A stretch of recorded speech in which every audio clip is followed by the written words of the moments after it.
Con esta clase vamos a dar por finalizado el capítulo correspondiente a los péptidos y las proteínas. Hablaremos principalmente de la secuenciación de péptidos y proteínas y algunas otras cosas que nos han quedado dentro de estos temas y que todavía no hemos visto. La secuenciación de péptidos y proteínas se realiza con la finalidad de poder determinar cuál es la estructura primaria de estas moléculas. En el primer paso, lo que tenemos que determinar es qué tipo de aminoácidos y qué cantidad hay de cada uno. Para eso arrancamos con una hidrólisis ácida completa, con la intención de romper todos los enlaces peptídicos. Esa hidrólisis se hace con ácido clorhídrico 6 normal a 110 grados centígrados durante 24 horas. Al finalizar, tendremos una mezcla de todos los aminoácidos que conformaban este péptido o proteína. A continuación, será necesario separarlos para posteriormente identificarlos y cuantificarlos. La separación se hace utilizando las propiedades ácido-base que tienen estos aminoácidos a través de una cromatografía de intercambio iónico. De acuerdo a sus grupos carboxilato o amonio, podrán unirse a la resina de intercambio que se coloca como relleno de una columna cromatográfica y utilizando eluyentes de distintos pHs se va a poder alcanzar o ir consiguiendo que cada aminoácido adopte su punto isoeléctrico y de esa manera, al no tener carga, se suelte de la resina a la cual estaba unido y de esa manera entonces se van eluyendo todos los aminoácidos. Una vez que están separados, se los hace reaccionar con ninhidrina que permite de esa manera es un pigmento que después va a permitir, unidos al aminoácido, poder identificarlos a través de algún tipo de método espectrofotométrico. Una vez que tenemos esta información, es decir, qué aminoácidos lo constituyen y qué cantidad hay de cada uno, pasamos a la segunda frase, que es obtener fragmentos, pero de manera selectiva. No se puede secuenciar un péptido o una proteína trabajando con la molécula completa, con la cadena completa. Entonces se van a obtener fragmentos y a partir de esos fragmentos sí determinar la secuencia en cada fragmento. Eso va a ser mucho más sencillo. Para fragmentarla de manera selectiva vamos a recurrir a algo que ya vimos cuando vimos el enlace peptídico y cómo se podía romper, así que simplemente recuerdo aquí cómo podíamos lograr una hidrólisis específica por medios químicos o también por medios enzimáticos. Una vez entonces que tenemos los fragmentos, vamos a pasar a identificar cuál es el primero de los aminoácidos.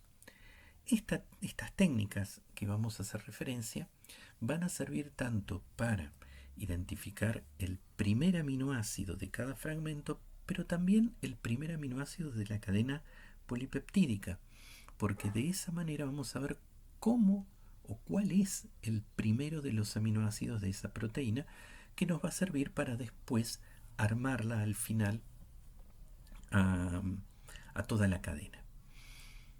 Entonces, uno de los primeros reactivos que vamos a ver es el reactivo de Sanger. El reactivo de Sanger es el 1-fluoro-2,4-dinitrobenceno. Lo que va a hacer este reactivo es reaccionar con el primero de los aminoácidos, capturarlo y transformarlo en una molécula que también a posteriori la vamos a identificar por algún método espectrofotométrico y nos va a indicar entonces cuál es ese aminoácido. La reacción por la cual reacciona el reactivo de Sanger con el primer aminoácido es la que figura en esta diapositiva. El producto es un producto de color amarillo, el hecho de que sea coloreado es que se puede determinar por alguna técnica espectrofotométrica.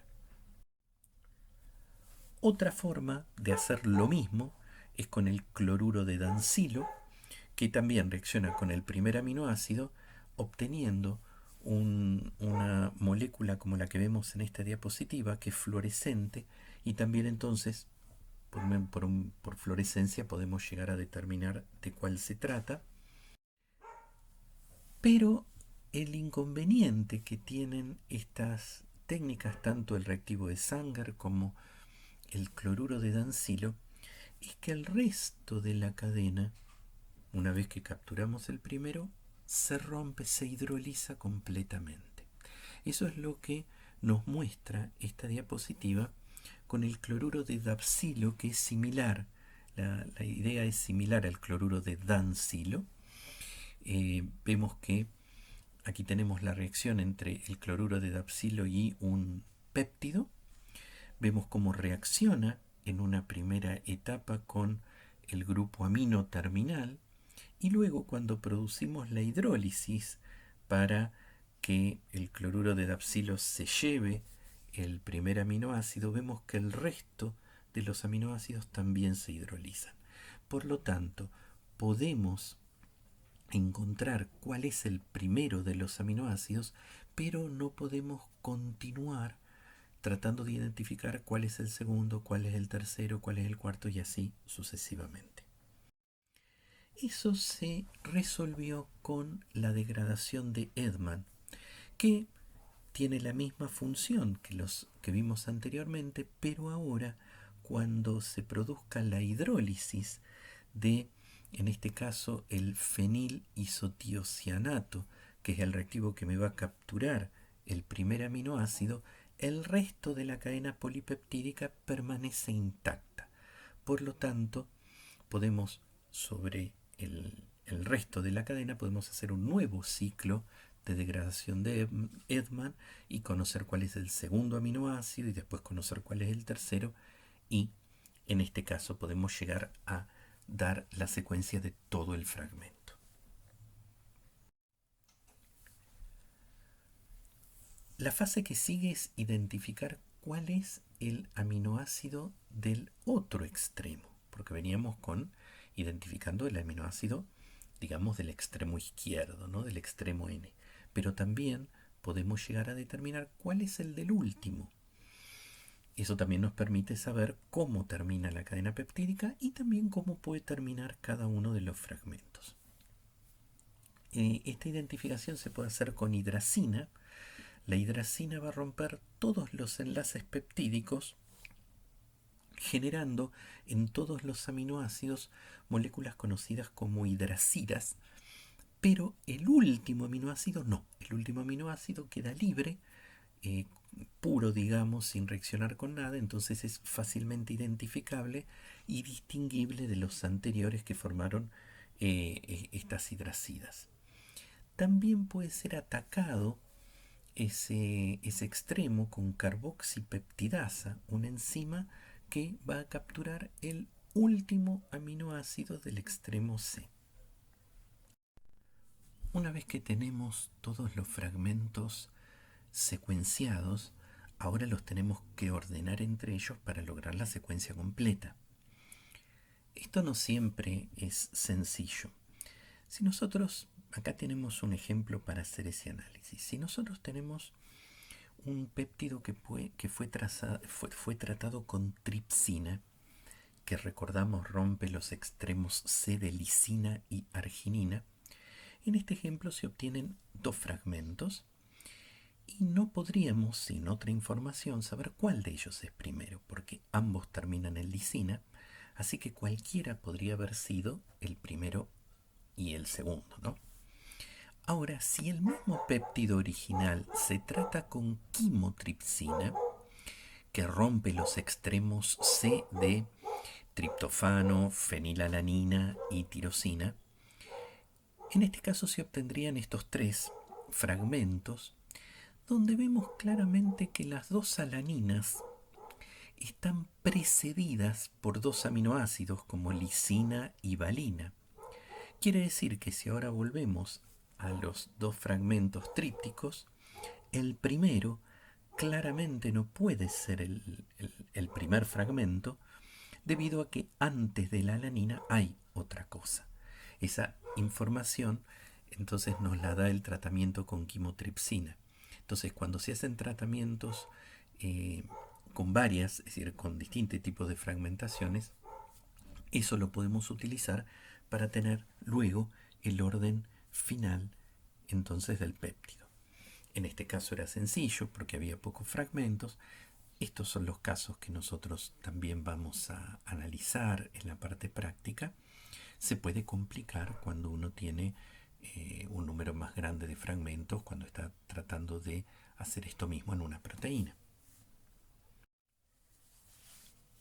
Bien, vamos a hablar ahora de la desnaturalización proteica.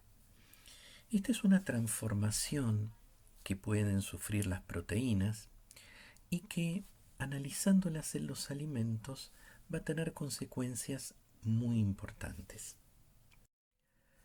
La desnaturalización de las proteínas se considera como la pérdida de la estructura tridimensional. Cuando hablamos de la pérdida de la estructura tridimensional, nos estamos refiriendo a la estructura cuaternaria, en caso que lo tenga, pero sí siempre a la pérdida de la estructura terciaria y secundaria. La estructura primaria permanece intacta, porque los agentes que van a romper las interacciones que sabemos mantienen las estructuras secundarias y terciarias no son tan fuertes como para romper el enlace peptídico. De allí que la estructura primaria permanezca inalterada. ¿De qué manera logramos que se pierda la estructura tridimensional? Bueno, con altas temperaturas, con cambios en el pH, con solventes orgánicos, con otros compuestos polares neutros como la urea o con reductores como el mercaptoetanol. ¿De qué manera actúan? Bueno, actúan rompiendo los puentes de hidrógeno, por ejemplo, si cambiamos el pH. Los disolventes orgánicos, como el alcohol, por ejemplo, actuarán formando puentes de hidrógeno ellos con la proteína, entonces rompiendo los puentes de hidrógeno que hay entre proteína y proteína. Lo mismo ocurre con los compuestos polares neutros y el caso del mercaptoetanol es el que se encarga de romper los puentes disulfuro. Se produce durante la desnaturalización un cambio en la estructura nativa. La estructura nativa es la estructura que tiene la proteína cuando está presente en el ser vivo, en el vegetal o en el animal. Esta es la forma más estable. Al perder la estructura nativa, la proteína deja de cumplir su función biológica. Entonces, si era una proteína, si era una enzima, por ejemplo, deja de tener acción enzimática. Desde el punto de vista de la digestión de la proteína, es decir, cuando nosotros ingerimos esa proteína en un alimento, el hecho de que esté desnaturalizada hace más accesible, la hace más accesible para poder hidrolizarla, como yo les decía, que ocurre durante la digestión en el estómago. Entonces, la proteína desnaturalizada es más fácil de digerir. De hecho, casi toda la proteína que nosotros consumimos, cuando cocinamos un alimento, está desnaturalizada o parcialmente desnaturalizada, porque el calor que le hemos suministrado en la cocción la desnaturalizó. Pero lo importante es que por no haberse roto la estructura primaria, todos los aminoácidos de esa proteína están presentes. Por lo tanto, si era una proteína de alto valor biológico o valor nutritivo, por la presencia de aminoácidos esenciales, como esos aminoácidos siguen presentes en la estructura primaria, no se va a producir una pérdida del valor nutritivo durante la desnaturalización. En algunos casos, la desnaturalización puede ser reversible. Por ejemplo, acá tenemos el caso de una proteína, la ribonucleasa, que nos muestra dónde están producidos enlaces disulfuro. Por ejemplo, en la posición 26 y 84 hay dos cisteínas, en la 40 y 95 también, en la 110 y 58 también, y en la 72 y 65 también. El plegamiento de esta proteína hace que esas cisteínas estén muy cercanas y entonces forman puentes disulfuro. Si le hago un tratamiento con el mercaptoetanol, los voy a reducir y por eso aparece la ribonucleasa desnaturalizada que recupera los grupos sulfidrilos de la cisteína. Ahora, está la posibilidad de que si yo quito el mercaptoetanol, los puentes disulfuro entonces se vuelvan a formar y se forme entonces nuevamente la ribonucleasa con su estructura nativa. Otra manera de tener también una desnaturalización reversible es por acciones con pH, pero no pHs extremos, es decir, variando el pH, modificando algunos grupos, la estructura de algunos grupos de las cadenas laterales y que volviendo hacia atrás el pH, modificándolo nuevamente y volviendo al valor anterior, esos grupos vuelvan a aparecer y se vuelvan a establecer las interacciones que daban la configuración tridimensional. Así como se pierden, decíamos, con la desnaturalización, la actividad biológica y las funciones que tenía esa proteína en el ser vivo, también se van a perder sus propiedades funcionales. Las propiedades funcionales, esto va a ser muy importante. En un instante vamos a hablar de estas propiedades.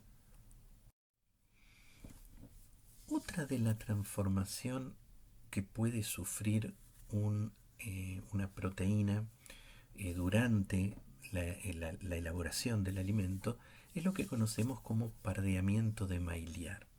El pardeamiento de Maillard es uno de los tipos de pardeamiento no enzimático. Nosotros, el pardeamiento enzimático es algo bastante conocido por nosotros, es el pardeamiento de la manzana. Cuando uno corta una manzana y se pone de color marrón, o puede pasarle a la zanahoria, o le pasa a la banana, a la pera, a la lechuga, es decir, hay muchos vegetales que sufren el pardeamiento enzimático. En este caso estamos hablando de un pardeamiento no enzimático. Ya del pardeamiento enzimático hablaremos cuando veamos enzimas, pero ustedes saben que es una transformación donde el oxígeno actúa y ocurre a temperatura ambiente o a unas bajas temperaturas. En el caso del pardeamiento de Maillard, no, es una reacción que se debe producir a altas temperaturas y es producto de una reacción química de condensación entre grupos carbonilo presentes en carbohidratos y grupos amino presentes en las aminas.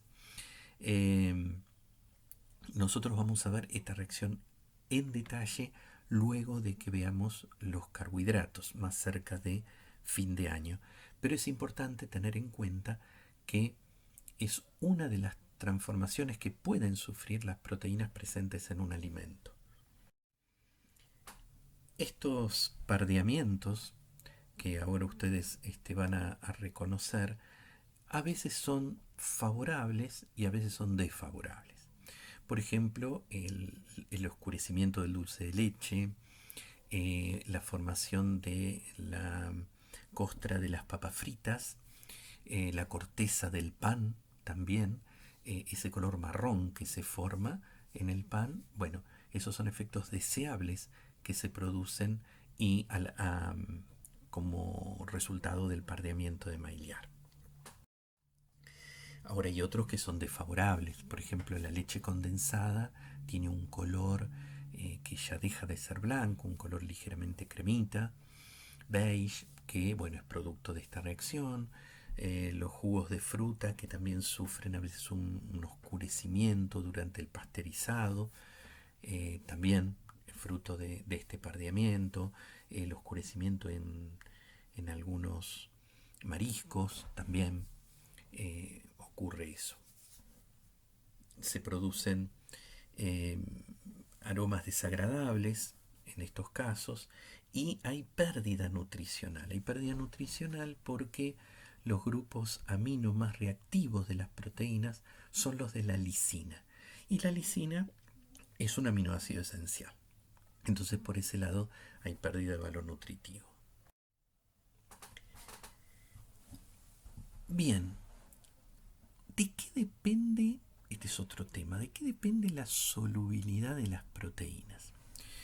La solubilidad de las proteínas va a depender primero de algunos factores intrínsecos, como puede ser el tamaño, es decir, una proteína cuanto más grande sea, más difícil de solubilizarla en agua, ¿no? Pues hablamos de solubilidad en agua. Va a depender también del tipo de aminoácidos que tenga. Si tiene una rica cantidad de aminoácidos con cadenas laterales polares, su solubilidad en agua va a estar más favorecida. Si esos aminoácidos tienen cadenas laterales no polares, no será tan soluble en agua. Pero más allá de eso, hay otros efectos que tienen que ver con factores extrínsecos. Por ejemplo, la temperatura.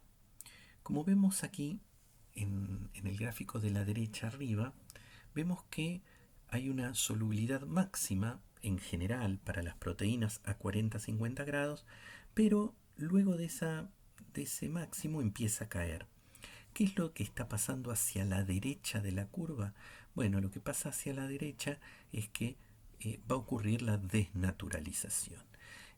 Por encima de 50 grados las proteínas se empiezan a desnaturalizar y el perder la configuración tridimensional, que aparezcan como un filamento, los grupos no polares ahora quedan expuestos y entonces que antes, por ejemplo, una proteína globular estaban hacia adentro, quedan expuestos y hay pérdida de solubilidad.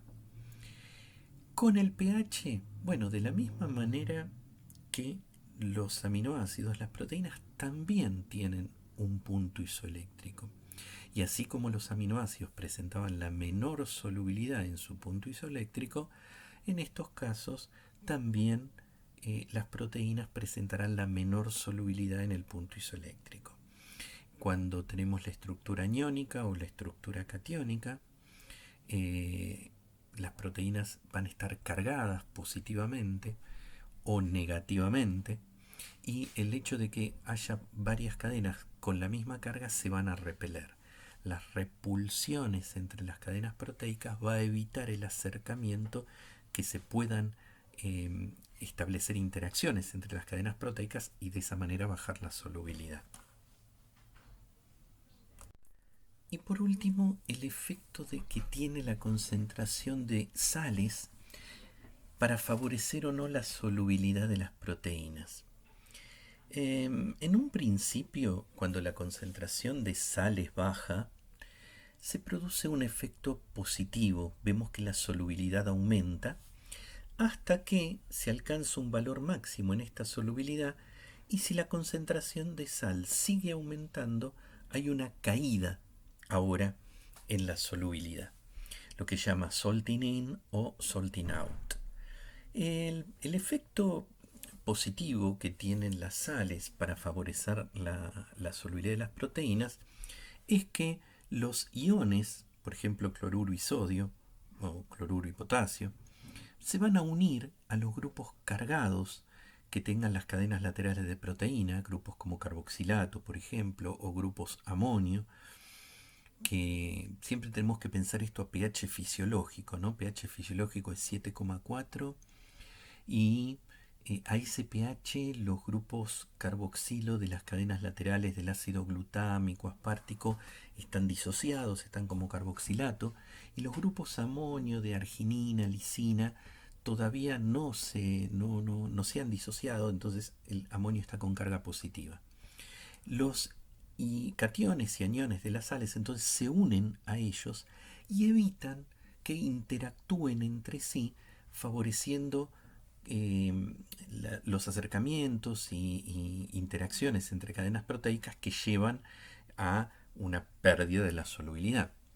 Ahora, En la medida que la concentración de sal aumenta, aparece otro efecto, que es que si yo sigo aumentando mucho la concentración de sal, eh, el agua va a ser necesaria para comenzar a disolverla e hidratarla. Entonces vamos a restringir moléculas de agua, las vamos a sacar del medio para solvatar a estos iones, y si esta solvatación va a permitir entonces que ahora las cadenas proteicas sí se acerquen entre sí y puedan interactuar entre ellas y de esa manera reducir su solubilidad. Por último, vamos a hablar de las propiedades funcionales, que hoy vimos que se perdían con la desnaturalización. Las propiedades funcionales son propiedades que tienen las proteínas y que las vamos a usar para volcarlas en un alimento elaborado. Las proteínas tienen, por ejemplo, capacidad para retener agua, pueden actuar como emulsionantes, como espumantes, tienen capacidad para formar geles, que a veces eso es muy útil para la elaboración de postres. Entonces, muchas veces se utilizan a las proteínas como ingredientes en la elaboración de alimentos, pero debido a estas propiedades. Es decir, vamos a agregar estas proteínas en un alimento no para aumentar su valor proteico, sino que lo vamos a hacer para usar estas propiedades funcionales que tienen. Las propiedades funcionales se definen entonces en cuanto a la utilización de una proteína en la industria de los alimentos. Si no, no tendría sentido. Es funcional para el alimento que yo quiero elaborar. Ahora hay que tener mucho cuidado porque, por ejemplo, queremos utilizar una proteína por la capacidad que tiene para retener agua y después a ese alimento nosotros durante la elaboración lo tenemos que calentar.